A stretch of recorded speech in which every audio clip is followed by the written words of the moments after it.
जाको रानी से प्यार हो गया। অনেকটা সময় ধরেই গুঞ্জন ভেসে বেড়াচ্ছিল বলিউডের জনপ্রিয় নায়ক আমির খান তার দীর্ঘদিনের বন্ধু গৌরীর সঙ্গে প্রেম করছেন।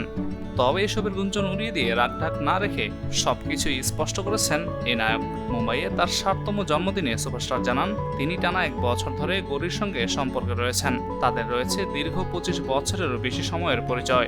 সকলের মনে একটাই প্রশ্ন, তাহলে কবে বিয়ে করছেন আমির খান?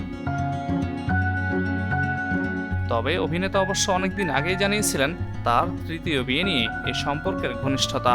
তবে 25 বছর ধরে একে অপরকে চিনলেও তাদের মধ্যে তখনও প্রেম ছিল না।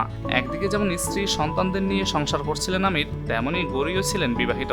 সম্প্রতি তাদের মধ্যে আবারও যোগাযোগ হয় এবং ঘনিষ্ঠতা বাড়ে। এছাড়াও আমির জানান গৌরীর সঙ্গে ছবি জঙ্গনের অনেকেরই তেমন ওঠা বসা নেই, ফলে এত কিছুর সাথে তার অ্যাডজাস্ট করতে একটু সময় লাগবে। তবে নিজের প্রেম ও তৃতীয় বিয়ে নিয়ে আমির একবার মজা করে বলেছিলেন, আমার বয়স 60 বছর, এই বয়সে এসে তৃতীয় বিয়ে করা কি আদৌ শোভা পায়? তবে আমির খান থেমে যাননি। তৃতীয় বিয়ের ইঙ্গিত দিয়ে নায়কেও বলেছিলেন, তবে জানি না, জীবনের যে কোনো কিছুই ঘটতে পারে। এছাড়াও নতুন প্রেম নিয়ে আমির আরও বলেন, আমি খুব ভাগ্যবান যে আমার সন্তানরা এই সম্পর্ক নিয়ে খুশি।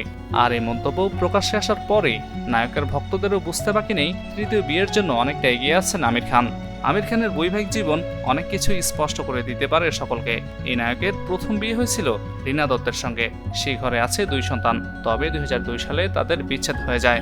পরে 2005 সালে আমির পরিচালক কিরণ রাওকে বিয়ে করেন, সে ঘরেও রয়েছে 2 সন্তান, কিন্তু এ সম্পর্ক পরিণত নেয় বিচ্ছেদে।